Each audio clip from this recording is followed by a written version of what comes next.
Mhm. You're on, Dennis. Go ahead. Yeah, good night, viewers, and welcome to this another program of Advancing the Cause. And I tender now an apology for my sister and my comrade and my friend, MP Miss Coretta, for her absence because of duties beyond her call.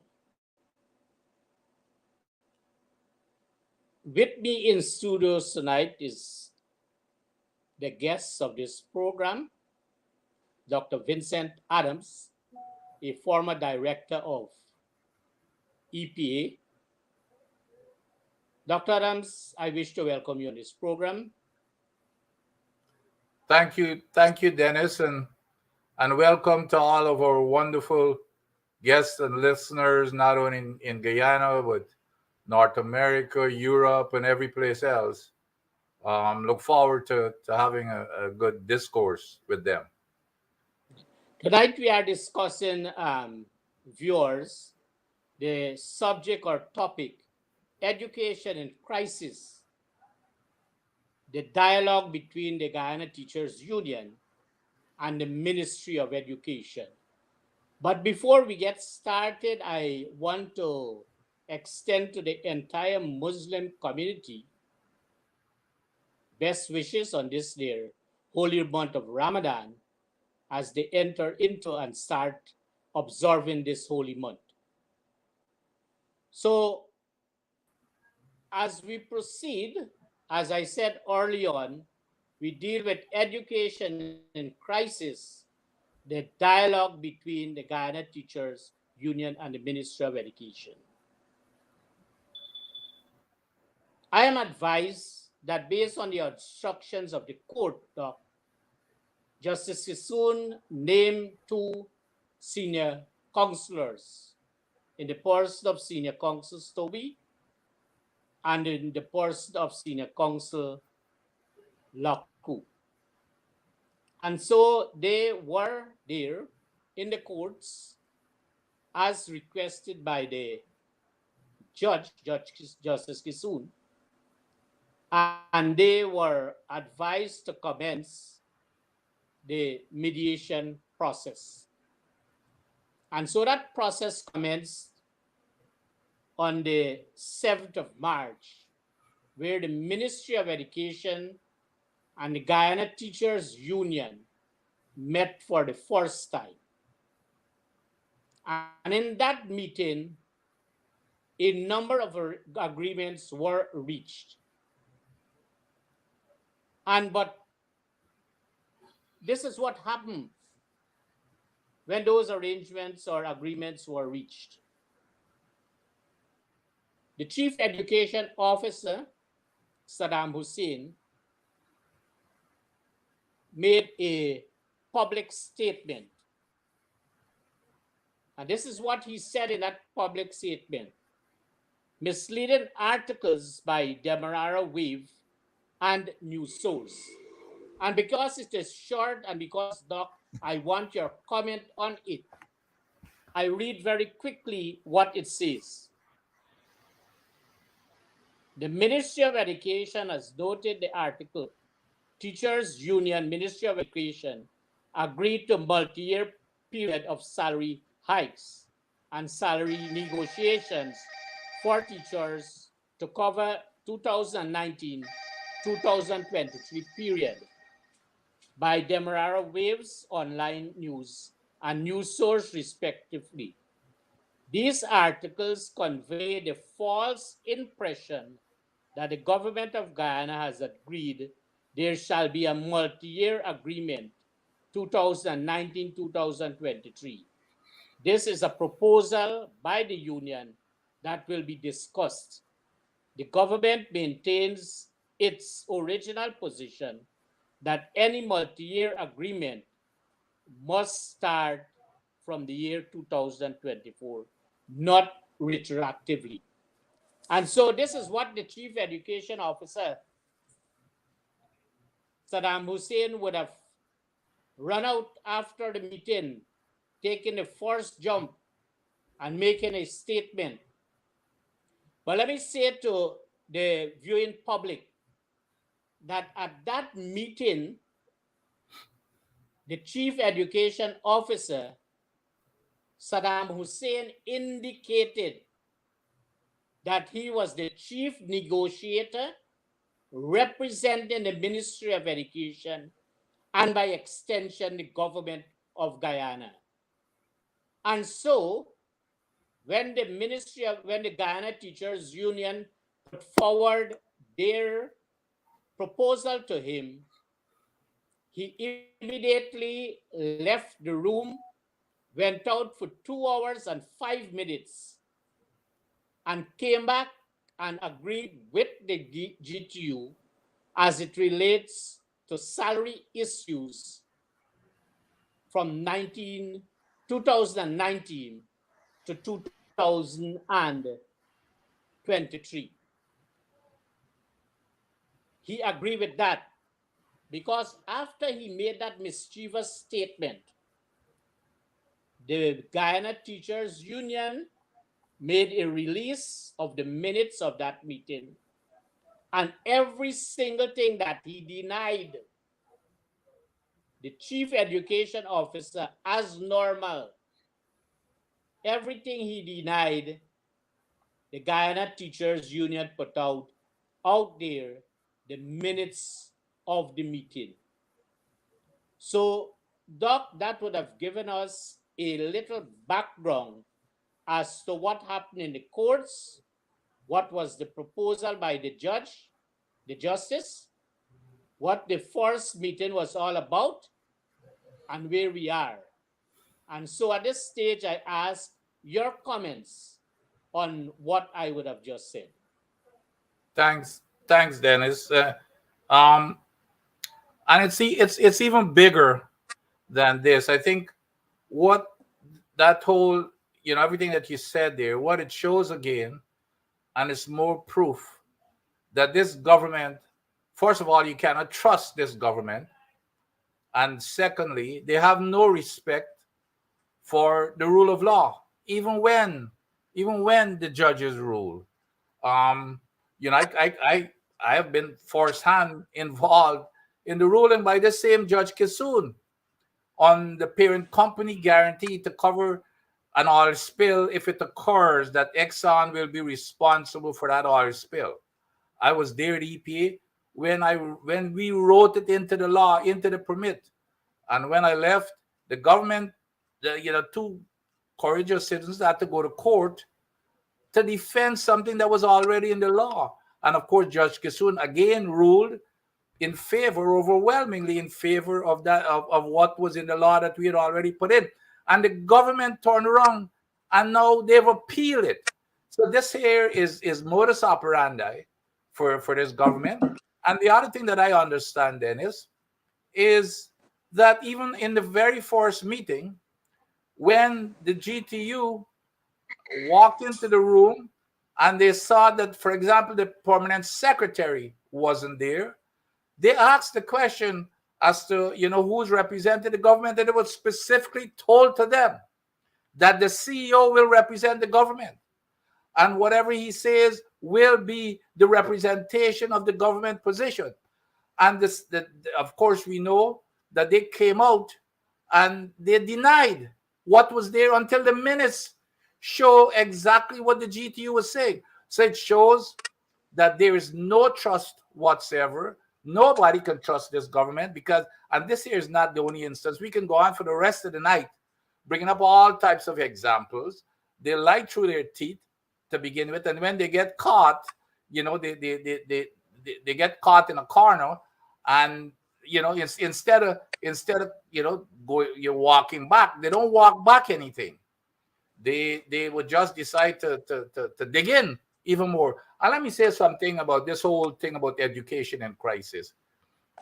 We can go back to the budget. The budget is what are the priorities. The budget tells where the heart and soul of a government lies. And we can see that it doesn't lie where in the interest of the ordinary man. It lies in the interest of their rich friends and families. I want the Guyanese people to listen to this. 58%, meaning $58 out of every $100 goes into infrastructure. And who are the people who gets the infrastructure money? Maybe 100 or maybe a couple contractors. Where do those contractors belong? It's the friends and families. I mean, there's no question about that. That is correct. Education, not infrastructure, is what is the foundation of the building of an economy. And that's not coming from me. That's coming from Harvard. That's coming from MIT Sloan Business School. That's coming from the United States government where I work. When we structured our budget, the basis had to be education. So it's not infrastructure. That used to be the old paradigm. It's about education. And Exxon and the big companies know that. If you ask them, what is the most important thing that attracts them to investing in a country? They're going to tell you it's education, education, education. So let's put this into perspective in terms of the priority when you look at the budget. Like I said, 58% of the money goes into infrastructure. You know how much that goes into paying teacher salary? 2.5%. 2.5%. So what you're saying is that the teachers are worth 2% of the value of the country, while the infrastructure is worth 58%. That's what it is. And teachers are working for minimum wage or less than minimum wage. A teacher, the average salary of a teacher, and I run some numbers, and I want Guyanese to listen to this carefully because they could relate to these numbers. A teacher, a job as important as that, the average salary of a teacher, it's $180,000 per month. That's about $180,000. It's about, maybe 850 US dollars. Do you know what the other countries, Trinidad and Tobago, their average salary is $1,500. Grenada, that does not produce a drop of oil, it's $1,900. Dominica, that does not produce any oil, $1,670. Even little Antigua, it's $1,110. And our teachers here, all they're making on the average, by the way, because there are some teachers who are making like $91,000, Yeah. which is $450 US dollars. I don't know how anyone could expect them to survive. And then the president has the nerve to tell people that they don't have a conscience. Who doesn't have a conscience when ministers are making close to $2 million? They don't buy anything. They've got chauffeur. They're sending their kids. They're sending their kids to private school, and then they're telling people that they do not have a conscience. So that's what we're dealing with. That is exactly what we do. If, based on those numbers, the same 50% that this vice president shouting from the rooftop when he was in parliament in opposition, they must have 50%. He and the president themselves. I mean, there's video. They, of course, even when it's on video, they try to deny it. They must have 50%. Even 50%. Well, let's say we go with 50%, not this paltry 6.5%. 50% would take them to, let's say, an average of $290,000. And that 50% raise, that all they've got to do is take 2%. 2% out of that infrastructure, 58%. All they need is 2% out of it to pay for a 50% raise for the teacher. And the infrastructure will still get 56% of the entire nation's budget. And so that's the unreasonableness that we're dealing with here. And then coming and, talk. I mean, these teachers are too important. And, I hope that the nation has seen that we cannot trust the government. And, the GTU, they need to go to court because that's their only resort that they've got to go to. Even then, the government just don't even like to comply with the rule of law. The other thing that I beg and I hope and plea, the parents now have to support the strike. The G the the public service union has to support the strike, even if it bringing out the nurses, um, and some other sections of the public service union. They have to support the strike. That is the only thing that this government understands. And if they come into the strike, this strike will be over tomorrow. I'll be willing to guarantee you it. Bet you that would happen if they call out the nurses and some of the other public servants. This strike will be over in a jiffy.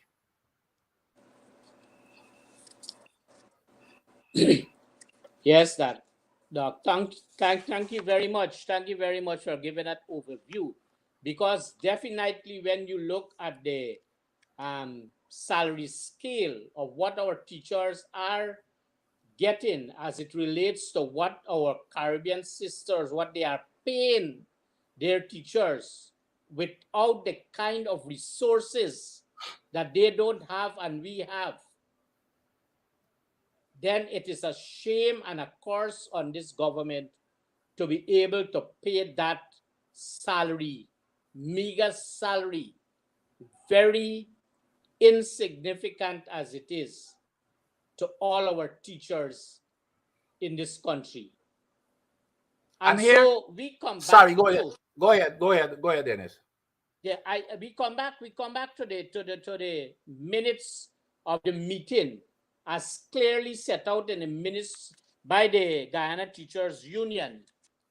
And every single thing that would have been said in this 5-page document as produced by the Guyana Teachers Union would have given a clear indication that there is that level of dishonesty on the part of not only the chief education officer, the PS, and the Minister of Education. Why is it? He said firstly that he was the chief negotiator and that he was representing the Ministry of Education and by extension the government of Guyana. And when the proposal was made to him that the teachers are there, the union is there in an effort to be able to discuss salaries and other financial issues, more particularly salary for the period 2019 to 2023. He agreed with them then, but suddenly he left the room, went away for 2 hours, 5 minutes, came back, and still had the agreement with him.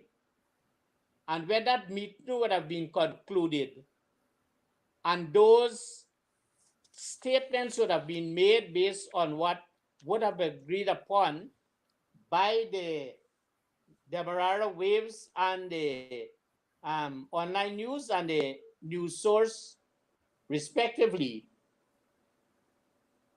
he jumped out and he said in a press statement that it was totally wrong. Who are we dealing with in this education system?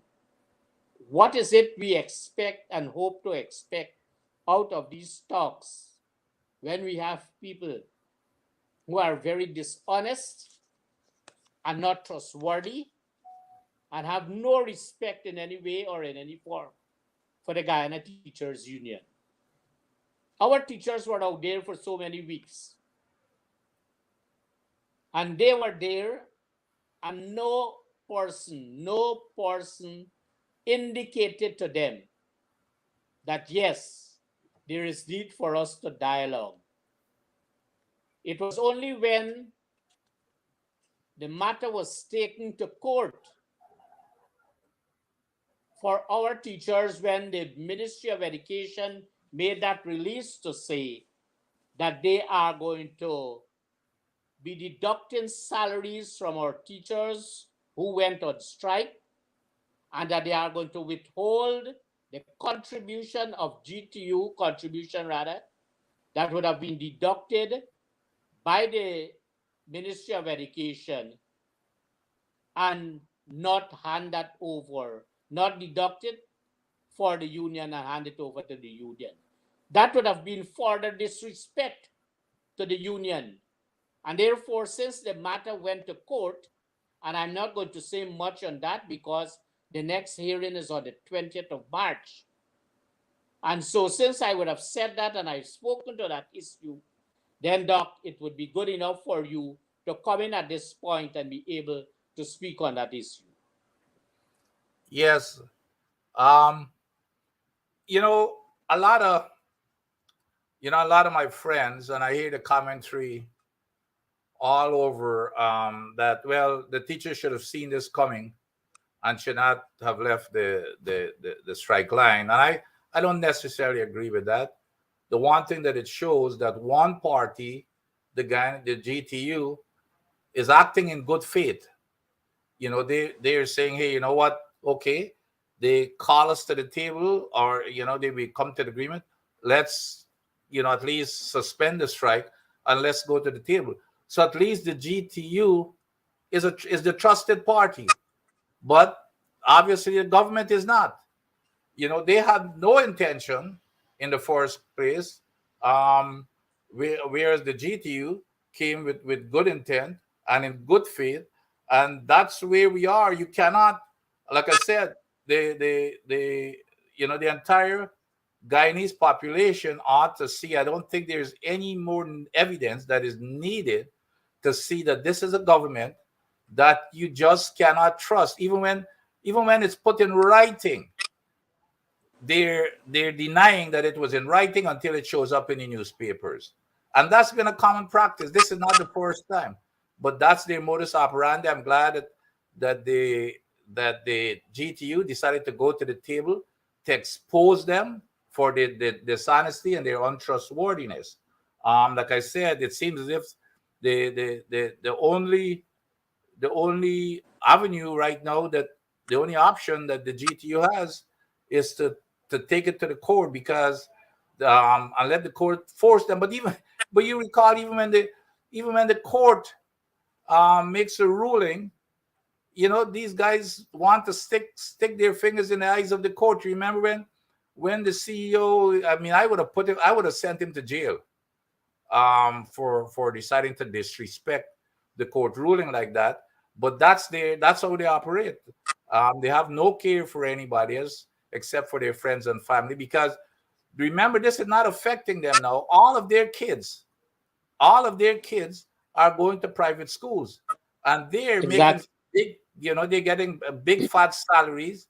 They're getting their nice big vehicles. They've got chauffeur. They've got everything that they want.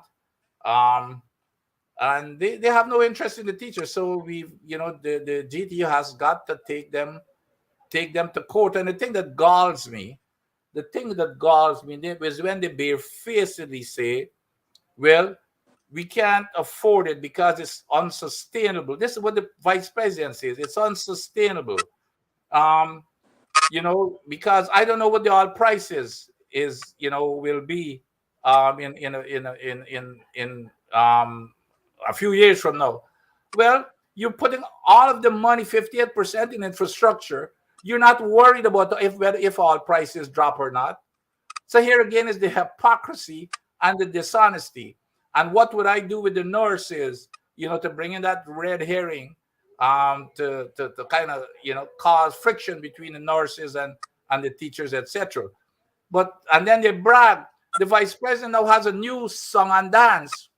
At every one of his speeches and press conference, he says, well, the teachers got a raise of 162% since 2019.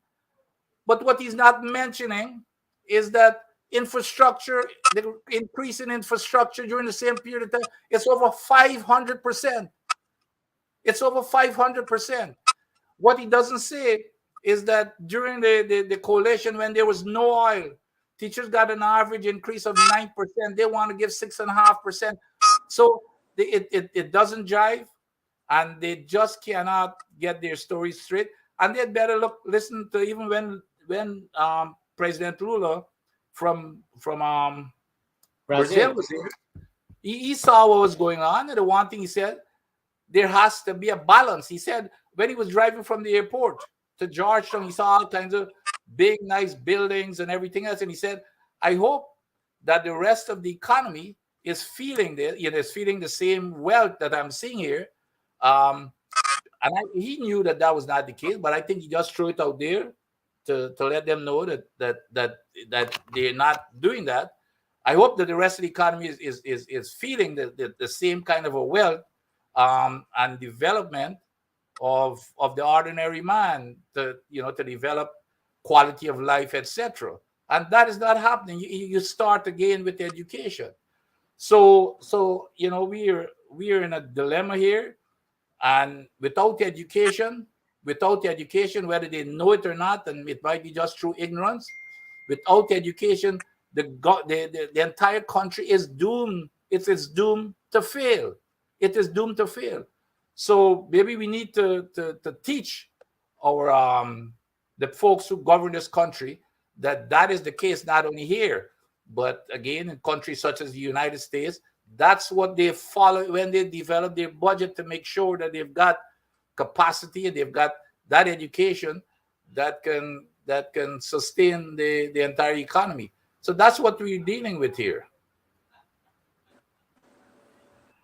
Let me come to this point, Doc. I recall when you were the director of EPA, and I was then the regional education officer. I was at Region 3, then I came to 2. And we always had a discussion in which you said to me, and by extension, you said that to so many other persons, that programs ought to be fashioned at the school level and at the technical institute in an effort to be able to take care of the workforce that is going to be required for the oil and gas industry. Yes. And you would have started that process. Yes. And when you were no more there as we were, no more there, everything came to a halt, and those Yes. proposals were thrown through the window. So when they talk about us having to import workers and specialists, it is not because we do not have. It would have been because they did not hear and follow up your proposal. Because by now, from then, we would have been able to train a particular cohort to be able to go into specialized area in the oil and gas industry. But look at this. You made mention of what they are spending in infrastructure as against what they are spending in education, and the stifling of the University of Guyana, bringing in the gold scholarship and giving to the gold scholarship that is not seen, so to speak, an abstract, and you give to that program sums of money that are far more advanced than what you give to the lone University of Guyana. And not that alone. Many of the universities, if not all, first of all, they don't understand clearly what accreditation is all about. And so very many of those courses and programs that they are offering in the gold scholarship, if not all again, are not accredited. And those institutions, I want to strongly believe, are not accredited. But because they have an opportunity to spend our money anyway, anyhow, they do that without taking into consideration that there exist teachers in the education system that are supposed to be able to provide you all of us, with the required persons that are there to be able to take this country to another level. They have no interest in that, and therefore they are spending their money in a way that is not to the best interests of us in this country. And so, if we could go a little bit on what I would have retracted there, Dr. Adams, and let me add one to it. The Guyana Teachers Union, because they were not fully satisfied with the salaries. When we were in government in 2018, you recall that they went on strike. And when they went on strike, they were called off of the streets. And they went and they had negotiations with the Ministry of Education. And this time that went in good faith, and they were able to get an increase in salary without having difficulties and running to the court to be able to address those issues. So there are two issues that I am putting before you, so that you can be able to speak to and be able to give us figures that might be able to allow us to understand where monies can come from in an effort to give to our teachers. Yes. You know, to get to the education part, when even before I arrived in Guyana, when the former vice chancellor, Dr. Griffith, became the vice chancellor, he asked me to come on board and lead the way into transforming the engineering department at UG to prepare for the oil industry. So I came in and we set up a petroleum engineering department, believe it or not. Of course, there was no labs, there was no fundamental teaching, aids and stuff like that. So what we did, we combined with the University of Trinidad and Tobago and the University of West Indies that had mature programs, because of course Trinidad has been around for over 100 years in the oil and gas industry. So we held several meetings with them. We developed an oil and gas program where you could have started from high school and go all the way through to your PhD in petroleum engineering, through UG, a combined program with UG, University of Trinidad and Tobago, and UWI. The program was already designed. We had the classes designed. We had the description of every class, for which semesters it was going to be offered. And of course, when the government changed, here comes COVID, the government changed, that was scrapped. In addition to that, myself and Dr. Griffith held a meeting in Georgetown with the heads of all of the government institutes throughout the entire country. What we were going to form was a consortium of where the institutes were going to be trained in oil and gas. We're going to set up a special program in oil and gas and work with oil and gas companies to recruit them and give them on-the-job training. At the EPA itself, I went and got $1 million from the World Bank, and we set up with that $1 million.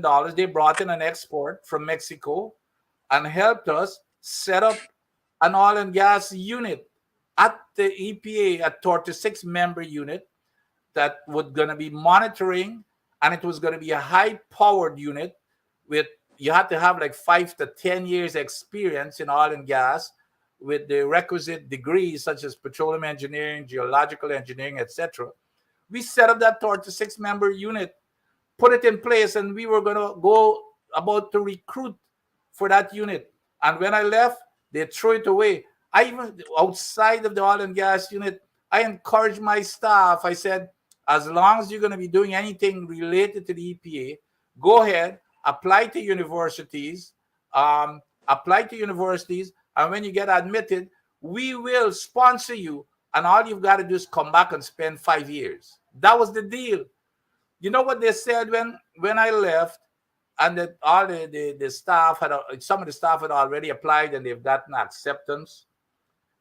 So when they approached the new administration and told them, well, Dr. Adams told us to do this, and now we've got acceptance, If this program still on, you know what? You know what the foolishness that they told these staffers who were gonna go get the training to come back and build capacity. They said, "Oh, don't worry, Dr. Adams. All he wanted to do was, it sounds as if he wanted to turn the EPA into university." That's what I said, that I wanted to turn the EPA into university.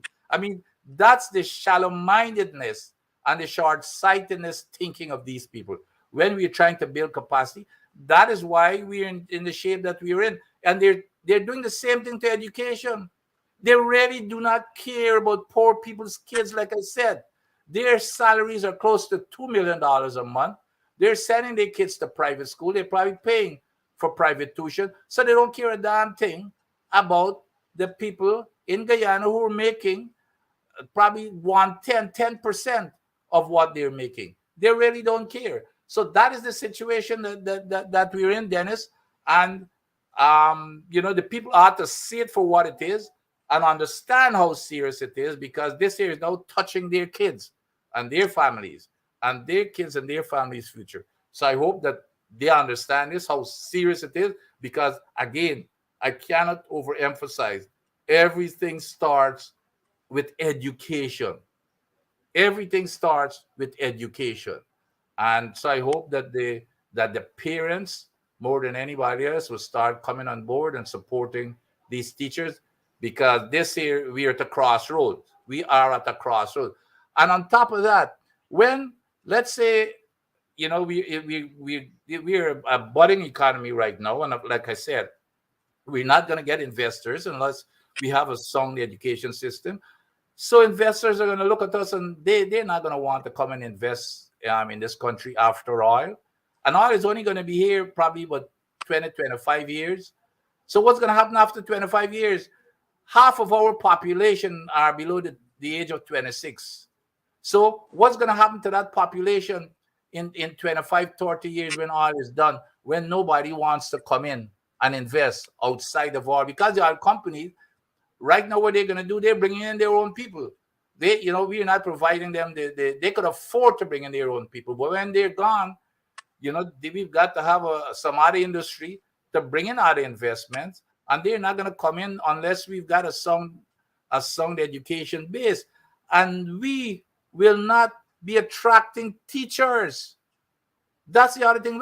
If I'm sitting back there and I'm an 18-year-old and trying to decide on a profession, even if before this year, even if I was planning to get into teaching, how many kids today you think would be thinking that they want to get into teaching when they see what is happening with teachers making this kind of wage and being treated this way? So that's we are in a crisis. We are in a crisis, and it's because of the short-sightedness and selfishness of the people who are leading this country, who are governing this country. Let me before we go on, Doc, we are going to go to the second meeting that took place yesterday.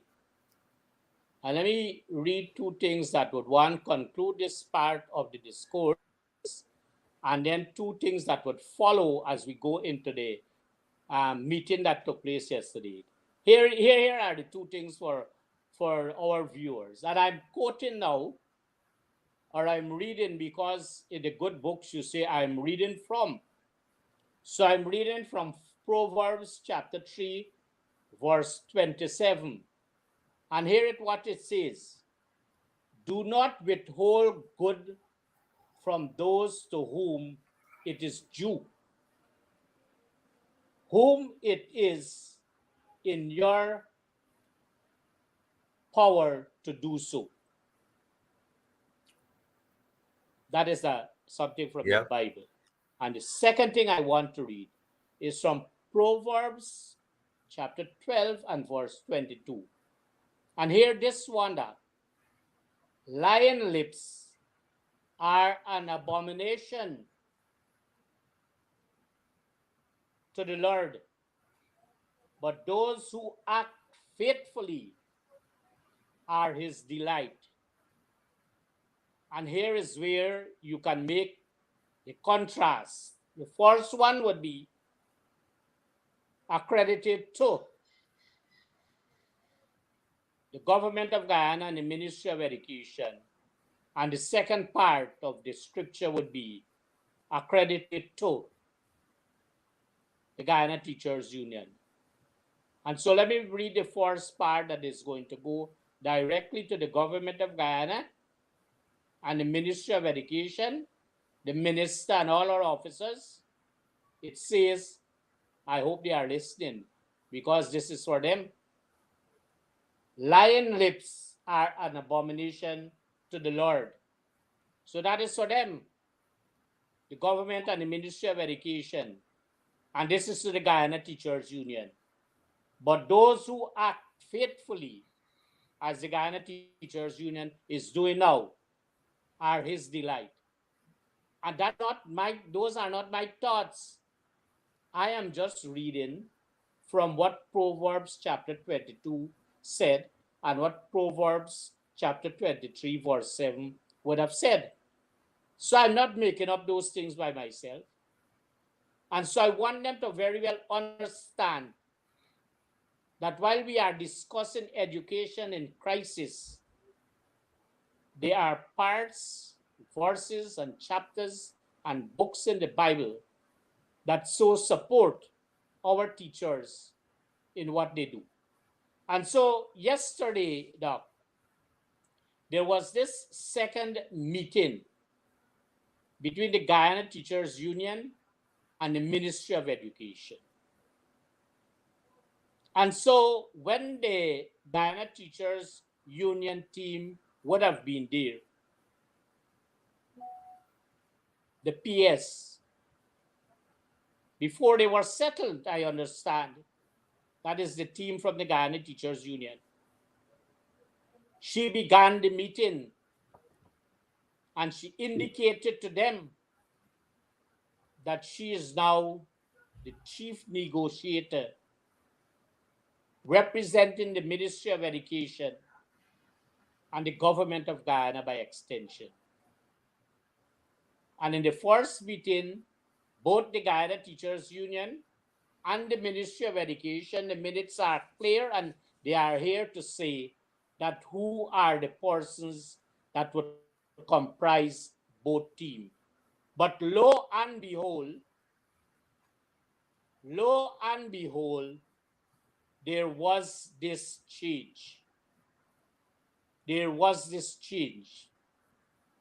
And as a result of the change, this is what the PS said to them, that there is nowhere that they can accept any negotiations for salaries between 2019 and 2023 because it would be difficult, not in those words, but to the effect, for them to be able to get any monies to be paid to our teachers, any increase in salary. I say to the viewing public, as you are listening here tonight, let me first of all establish that the permanent secretary was out of order. She was disrespectful to all the members of the Guyana Teachers Union who were there to make representation. And they were not there on their own accord. They were there because the courts would have allowed them to be there to now commence phase one, the bilateral arrangement where negotiations are concerned. But let me advise the PS that anytime there's a new appointment, it is the duty of the Ministry of Finance to be able to find those sums of money. And she cannot decide that monies are not available or that the budget would have been read. She has to first of all show respect to the employees, and that negotiation between the ministry and the Guyana Teachers Union would so direct and inform what the budget ought to be as it relates to salaries. And you know, when you are preparing a budget, the budget has provision. There's a section in that budget as you prepare it to allow you to be able to cater for provisions for years that you would have had any backlog of payments in any way or in any form. And so, from the very beginning, that total disrespect would have been there for our teachers, for the Guyana Teachers Union. And so, as you said early on, if our teachers in training college would have looked at that, if our secondary school children would have looked at that, then it gives them that great opportunity to draw the conclusion that teaching is not something that they should go to, not as a result of what this is all about, but because of the disrespect that is being shown by the Ministry of Education, the employer of the teachers of this country. And so that now that I would have said that, I now ask of you, Doc, to be able to put in your 2 cents, so to speak, on this matter.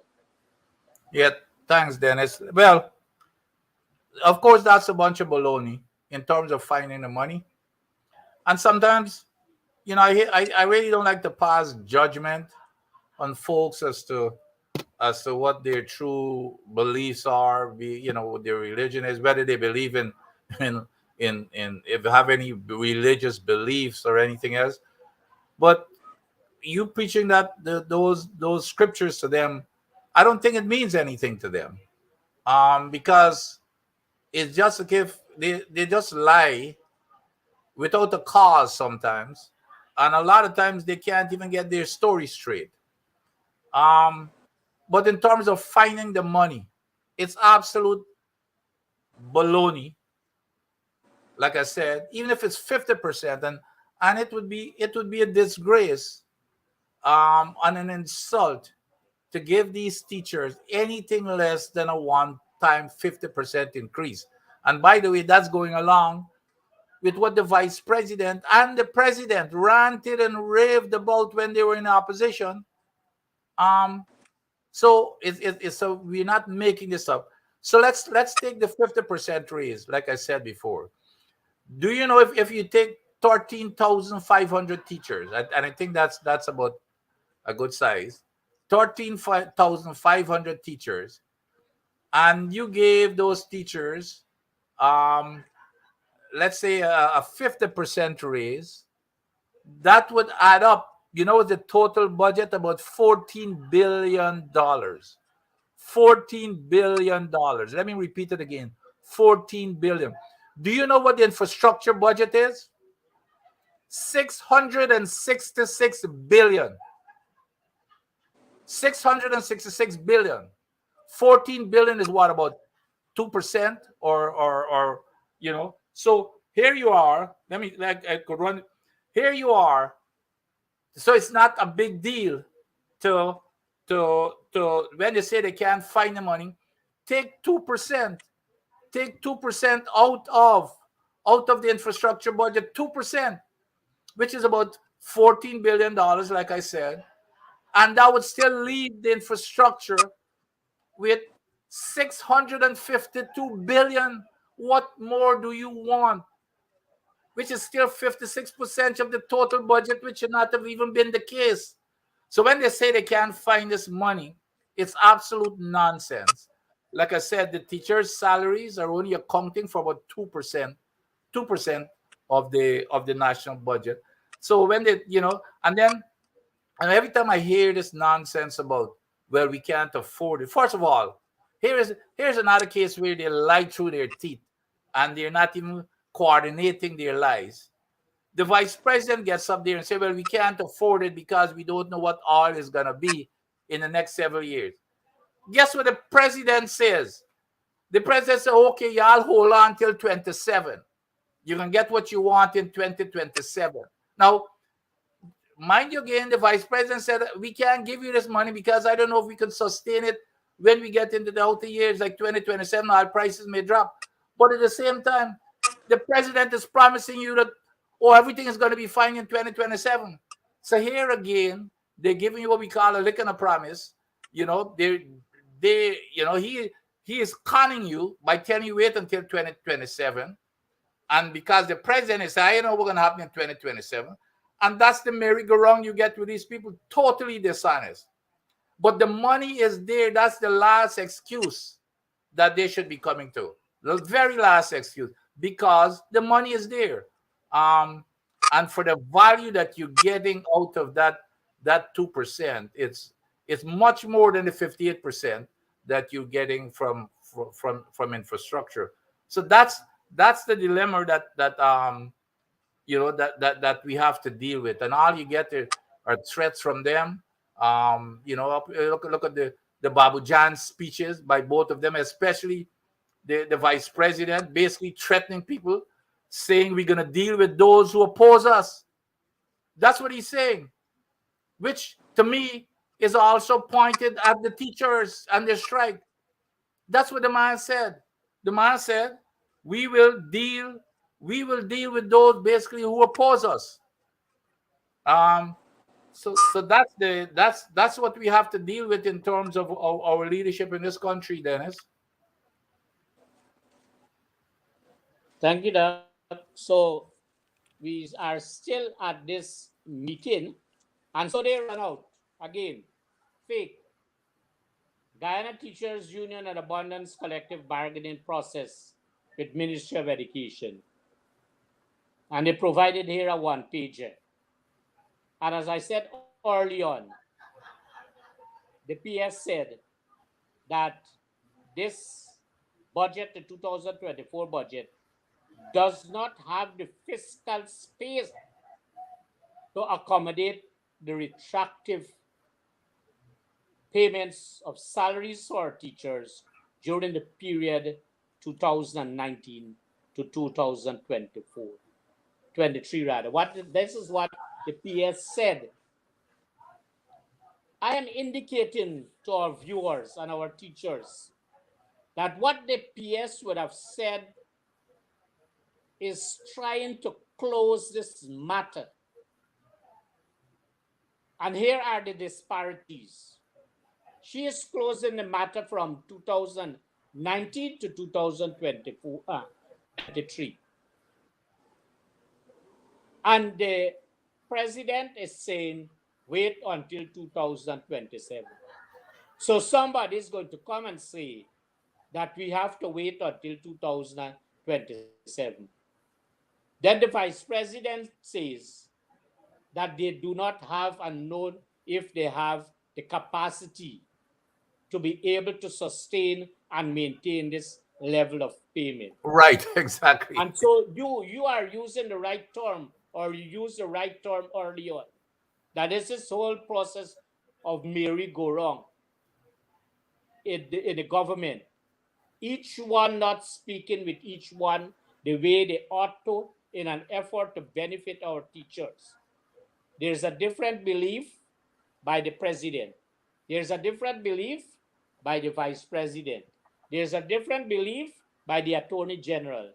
There's a different belief by the minister of education and her own team of persons who do not understand anything, including the minister, the PS, the CEO, all of them, they're not clearly understanding anything about what is it about the unions and the agreements and settling of disputes. And they have not even read anything about the Trade Union Recognition Act. I don't think they have a sense or clear understanding about that. And there's a simple book or two books that they might have never read. And those books would have been Trade Unionism in Guyana by the Ashton Chase and Labor at a Crossroad by Salahuddin, who used to be a minister of finance under the PNC government, and also used to be an active member of the Guyana Teachers Union. And so if they arm themselves with certain documents before they go into that bargaining to be able to see what is there, then they are going to be in a better position. But that is the duty of the teachers to teach them what to do, as we are doing here now. Both of us are allowing them to be able to learn, to know, to understand, and be able to be wise. But gone are the days they can't be wise, they are beyond learning, and they cannot absorb anything about knowledge. And so I make that now to ask of you, what are your views on that point? Oh, I I don't know if these guys want to learn, and I'm not sure if they've got three different views either. I think that they know exactly what they're doing with the sole objective to enrich themselves and their friends and families and favorites. I cannot believe that they do not understand exactly what they're doing. They don't care. Here's where, if they're really genuine, let them move their kids out of private school and send them to public school. And that's the reason it comes down to that. It's not affecting them. Their heart and soul is not where, and a leader's heart and soul should be um in to look after the best interests of the masses of any country, the majority of the people. This is the complete opposite. Their main interest is looking after their people. The rich, that less than 1% of the elites in Guyana, which is the contractors, the people who getting the money. Like I said before, and they should not go unnoticed by the Guyanese people. $666 billion, or 58%, meaning more than half of our budget, is going into one sector. And that one sector, only the people in that one sector, only the people making the hog of the money are the contractors. And guess who the contractors? All of the we see who get the projects. One of the more famous ones was the guy that got the guy that got the $850 million contract and never torn a screwdriver yet in his life. Probably never have I think he says he doesn't even have a high school education or something. But that's what. So it's not. I don't think, Dennis, that they're completely ignorant or doesn't have an education in this here. They know exactly what they're doing. But Jagdev himself believes that he's a guru on every single subject. He talks about everything, but that's not their interest. Their interest is taking care of those few, and not the most of the population. That is why we're in a crisis here, and it's the same thing with the education. What the one thing that I would agree with you in terms of some of the things that I said here tonight. I think they're completely ignorant in understanding the value of education to an economy. They believe that building these nice big buildings and roads and everything. I remember this opposition itself, when they were in opposition, Dennis, you yourself may recall. You remember the famous words when I think it Barrett himself or whoever said it, that the people cannot eat road. They cannot eat road. Well, no, I guess they're making roads out of some material that is edible, because that's where their focus is to be building roads. So that's where we are. It's all about where the priorities are, and the priorities is a reflection of where your heart and soul is. It's meaning the people who govern the country, and it's definitely not where most of the people of Guyana are. We have, Dennis, believe it or not, in the richest country on the planet, the fastest growing country on the planet. We've been producing oil for what now? Going on 5 years. We have about 45% of Guyanese live on $5.50 per day. That's a fact. And inflation is sky high. You can't, the ordinary man cannot go rent a housing in Georgetown because of the inflation. A slice of pumpkin at the market is what, $1,000 or $1,200. A pound of tomatoes is the same thing. 5 little boro is several $100s. So how could you can't afford, you cannot live, live on housing and food and clothing on $5.50 a day. 45% of the people in Ghana, that's what they get, and we're the richest economy. But if you drive from the airport, for example, to Georgetown and drive around certain parts of Georgetown, you would swear, yes, we are the richest because of all of the infrastructure and everything that is going up. That is not Guyana. That's not what we. So and the teachers fall in that category of the poor people in Guyana. The teachers are among those, so they really don't care about poor people. They go and tear down their dwellings in certain areas. They go and rip it apart to put in roads and infrastructure that their friends can come in and make money. All over the country. That's what they do. So like a jetty, you saw what they did at Jetty across the river. You saw what they did at Moko. Go rip down people who are even trying to make a day-to-day living, even with their livestock, bury their livestock, take it away. That's the kind of callousness and uncaringness and heartlessness that this government is engaged. In the meantime, now all of the money goes towards filling their contractor friends' pockets. That's the economy that we have. That's what it is. So that's their motive. So we come back. And yes, that was famous to them, that when we were building roads, they said to the people, every community they went to, despite the fact we didn't have oil money, we were still building roads, and we were building quality roads. And as a result of that, they were right, people cannot reach roads because our roads were of quality. But now people can eat the road because, as you said, the materials they are building the road with, in 2 days, 3 days, those materials form themselves into biscuits. And so they are building biscuit roads out. Yep. And so that is their level of mentality as it relates to what we were doing as against what they are doing, spending taxpayers' dollars willy-nilly and to allow their friends, families, and cronies to benefit to the extent that our teachers cannot receive what they ought to receive at this time. And so let me put this to you, Doc. It is normally said that growth in the economy plus growth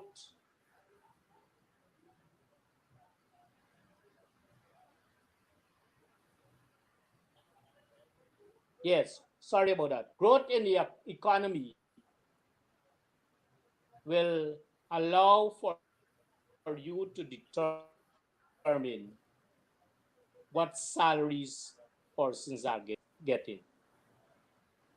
And so that has to match with growth in the economy plus inflation would determine your salary. Speak to that as it relates to what we are receiving from our oil money, what the inflation rate is, and how is it our teachers can be able to benefit from that. They come up with all of these economic shenanigans. I mean, there are all kinds of theories, okay? There are all kinds of theories, and I'm one of those who do not believe in a GDP measure of an economy because it's skewed. If you've got a GDP is the value of goods provided, you've got an oil industry, right? That's where, in terms of value of goods and services, that's what's dominating right now. But guess where most of that money is going? Guyana is only getting 14.5% of that. So they're measuring all of this produced here, but 85% is leaving the country. But that's coming in as part of our GDP, that in the production part, because the measure of goods and services created or provided. So I am never a believer in that GDP stuff. Okay, I look at real data in terms of Real when you growth. look at quality of life. And the quality of life in Guyana is exactly what I've been enumerating there. 45% of the people still live on $5.50 per day. You cannot deny that. And then a slice of pumpkin, regardless of what you want to talk about the inflation, a slice of pumpkin is $1,000. A pound of tomato is about $1,200. 5 little more, I think, is like $600. Those are the reality that people got to live on. Okay, so all this fancy thing about the growth, the growth of an economy The plus growth of the economy plus it's a bunch of it's economic gymnastics to make excuse for whatever they want to do. And GDP, like I said, Guyana is a typical case where GDP doesn't make any sense. If everything that you produce, basically, you're putting a value of it here, but 85% of it is out of the country, basically, or at least, not exactly 85, because some of that 85% is being spent here also, but most of it it goes out to the country. So it's not a good reflection. We got to look at the real facts, as if you walk around and do a survey as to what is the quality of life. Is the quality of life of the people improving? You ask a teacher, if the salaries that they're making, if it's making a difference in their life. Are they better off today than they were 10 years ago, or 5 years ago, or 15 years ago? That's how you measure. Are you better off today than you were 5 or 10 years ago? That's how you measure. That's how you see what's really. That's the reality. Not coming up with some economist sitting in an air conditioning office and have a nice big SUV with a chauffeur and all kinds of niceties of life. Where he doesn't have to worry anything, coming up with these stupid numbers to make an excuse. It's what the real man. Let me tell you, Shelly Jagan has to be turning in his grave when he sees the treatment of workers, because he was that kind of a person, who looked out for the working class. That's how he built his entire career and his life. That's what he fought for.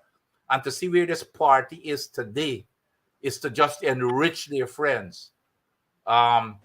He's turning in his grave, and then they want to invoke his name. I look at them at Babu Jan and invoking this man's name. I mean, it's that in itself is sacrilegious. let us take that one step further, as it relates to the prices of items in the market. And we are relating those prices to those items on the coastland. Let us go further into the interior, where our teachers are receiving the same salary as those on the coast, and they have to be able to have their 3 square meals a day. And so if they go to the market in those interior and deep riverine areas, then it becomes more impossible on their part to be able to have that level of survival.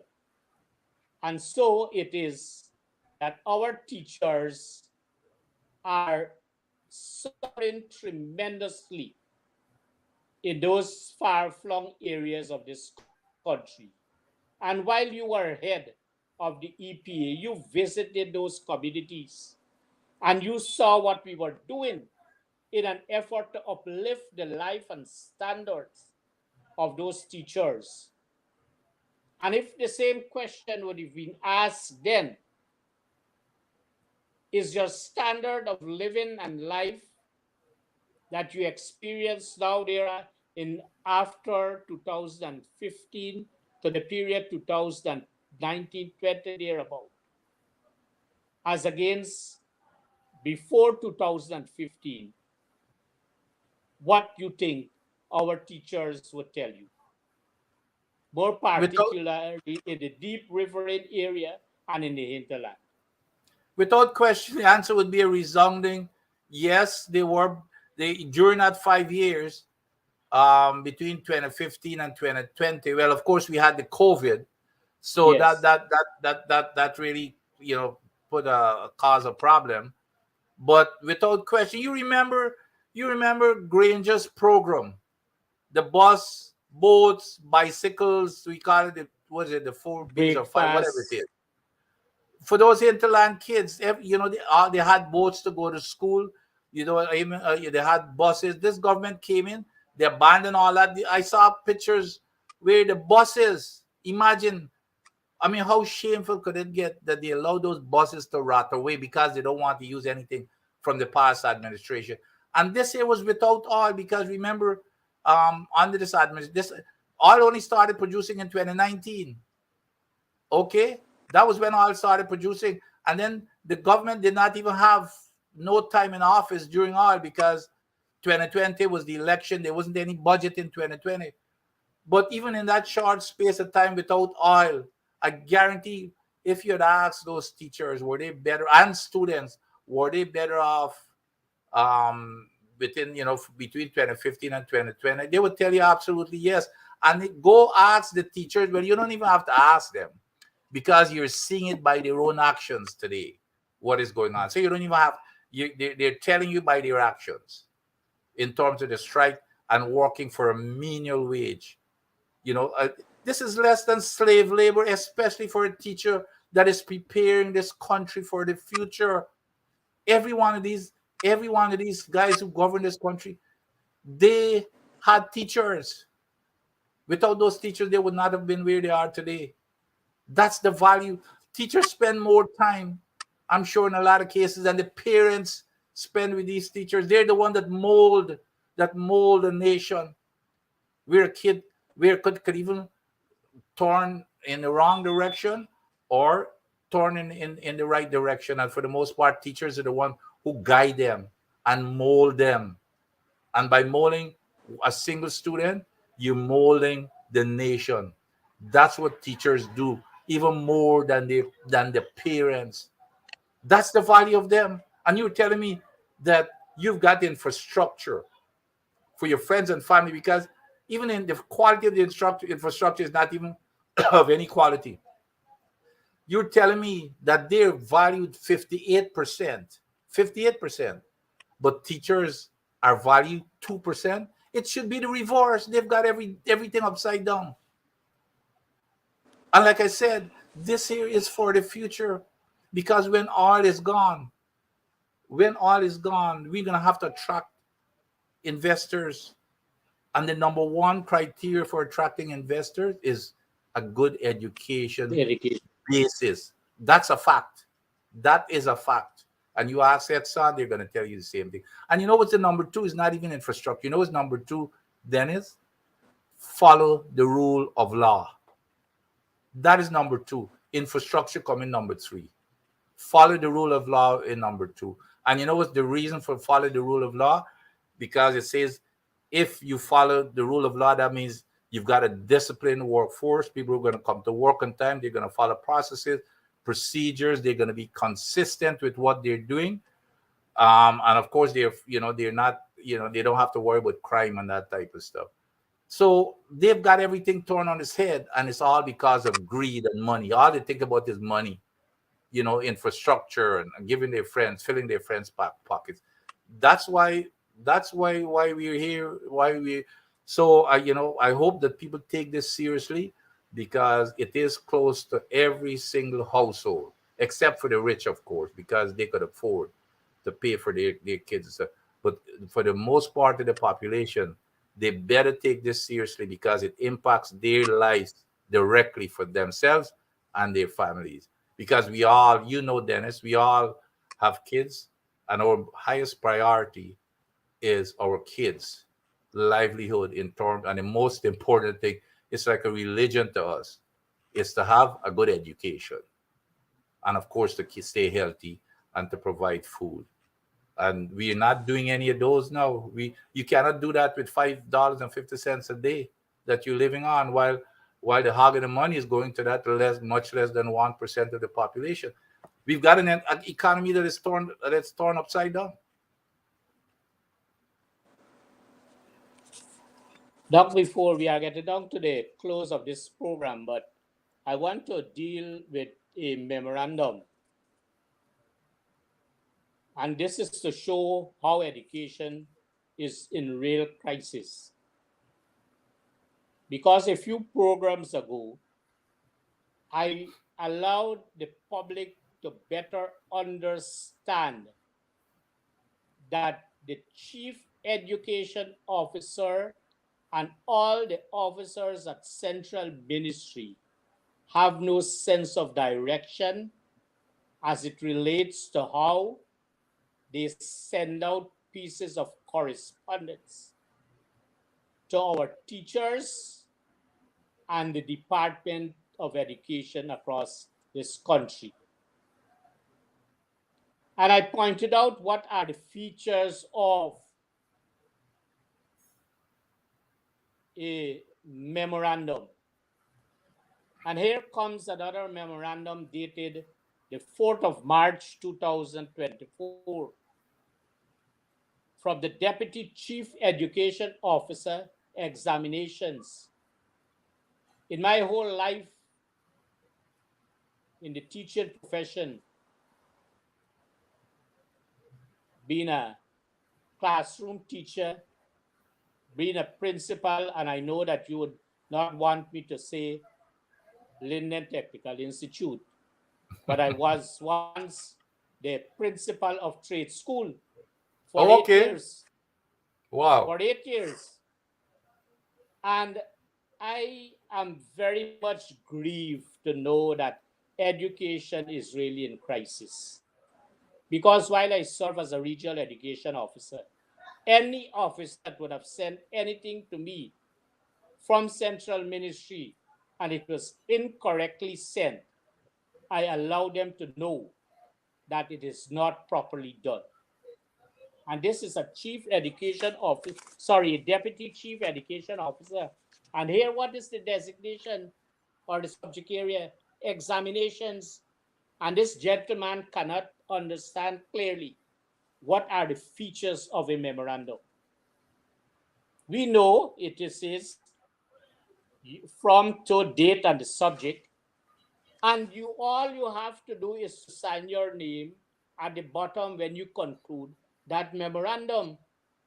This is what this gentleman did. Amir Ali, because it is here, it is in writing.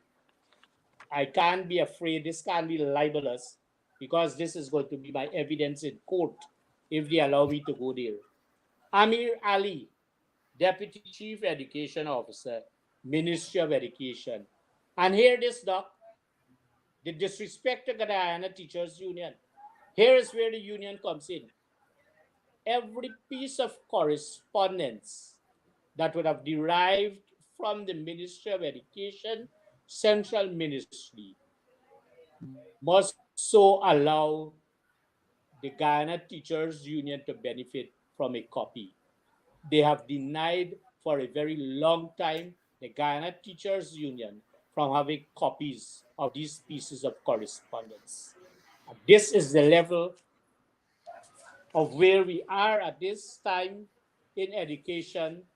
And as we are discussing, we have started this discourse. I started it some 3 weeks ago, education in crisis.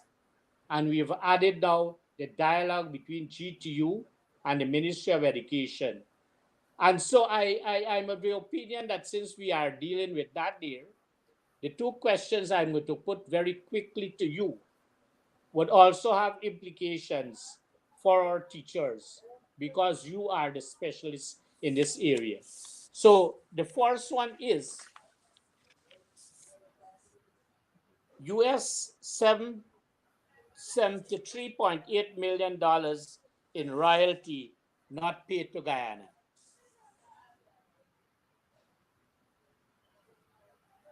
If you could just give us a heads up on that.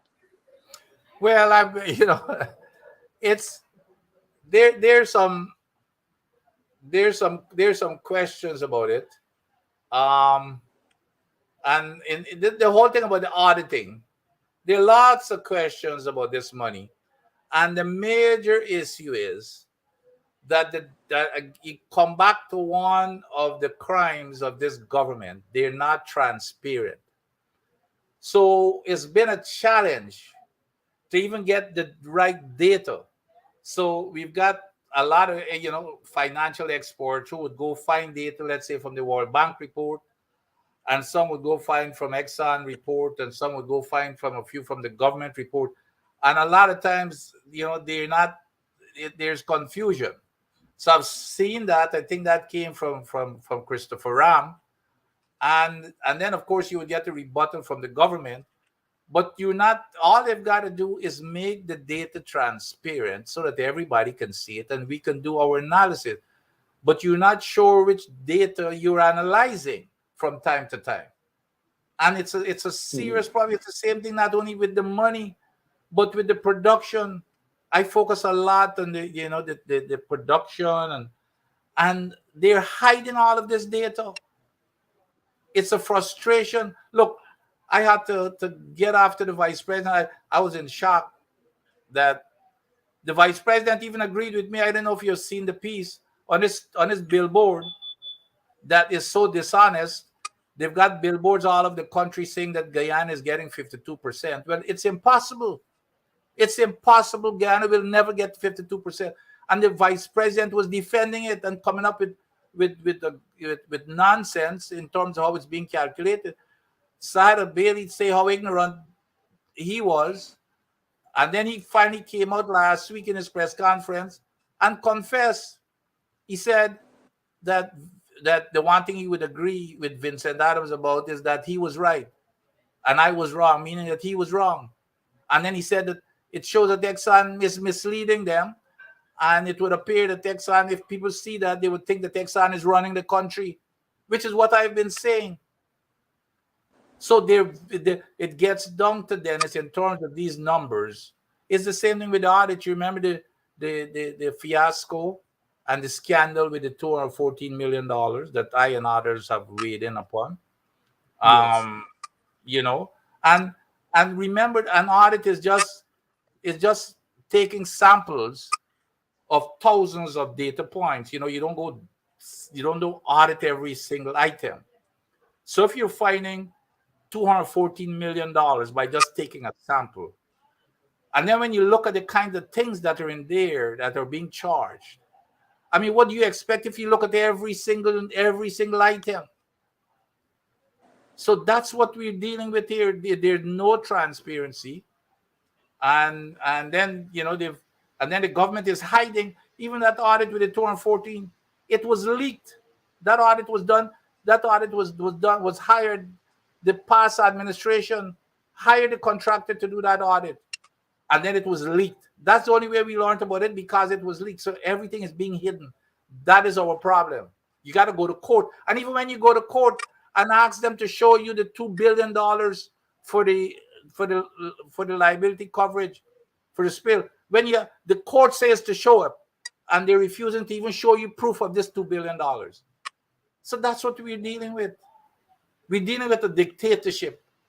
They don't care what the judges say or anything of the sort, which is what happened here in this case with even with the students. Whether the judge says so or not, it's a dictatorship. When Jack, do you remember the ruling in the insurance case?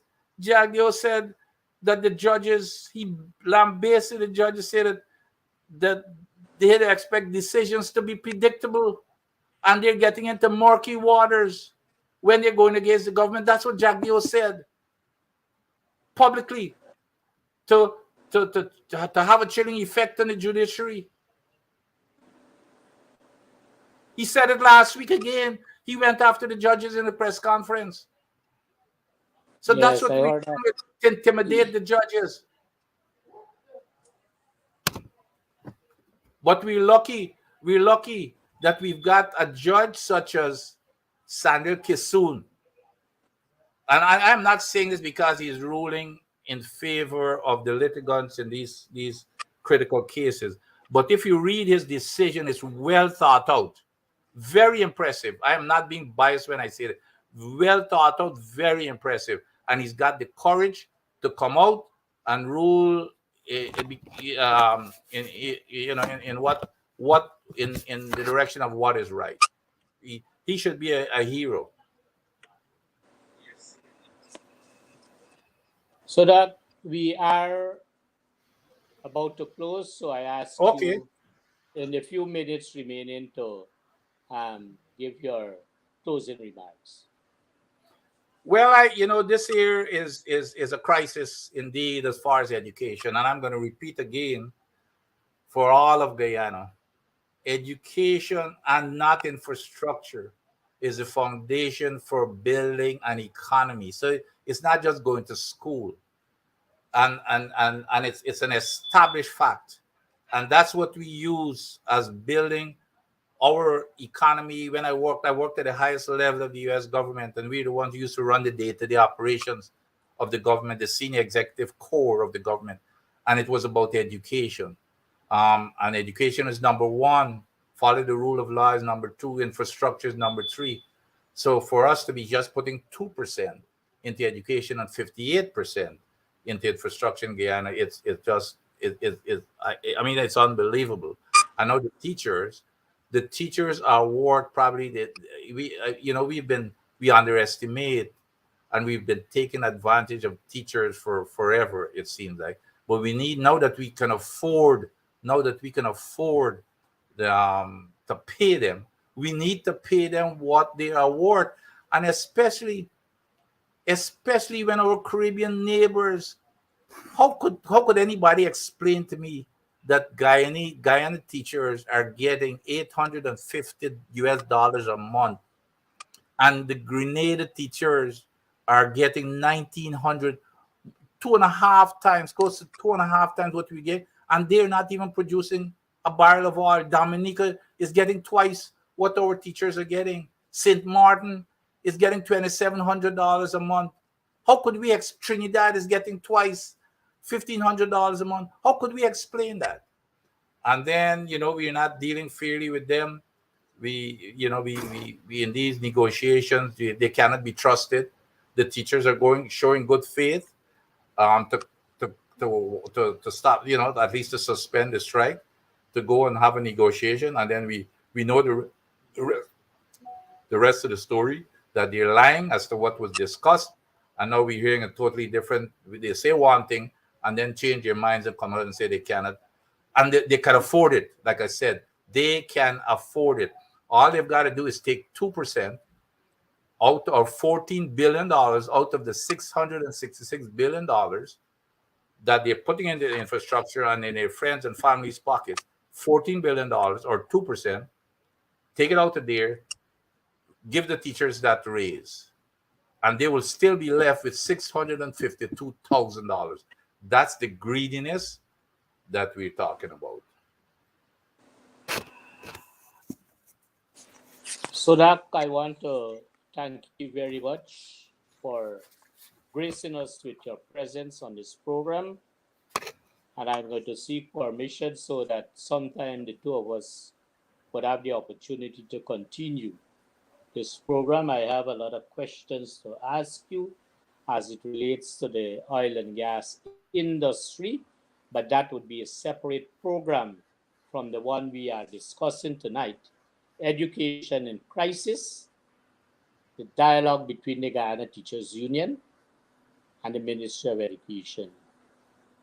And we can conclude in a very simple way that education is really in crisis. And I want to quickly show This is not any public advertisement, but it is a piece of correspondence from the Permanent Secretary of the Ministry of Home Affairs on the subject trafficking and person awareness and sensitization sessions in secondary school. Let me just quickly point out to whoever is the permanent secretary. I'm not seeing the signature of the person and the name of the person clearly here, but whomever is that person, let me just say to that person that Aurora Secondary School is nowhere on any east bank of sea. And secondly, that the Escobar Technical Institute is nowhere on any east bank of any sea, or neither in any technical institute do we have forms 3, 4, and 5. And this is what our permanent secretaries are sending out, more particularly the permanent secretary of the Ministry of Home Affairs. I'm not seeing the name properly printed here, but it is from the Ministry of Home Affairs.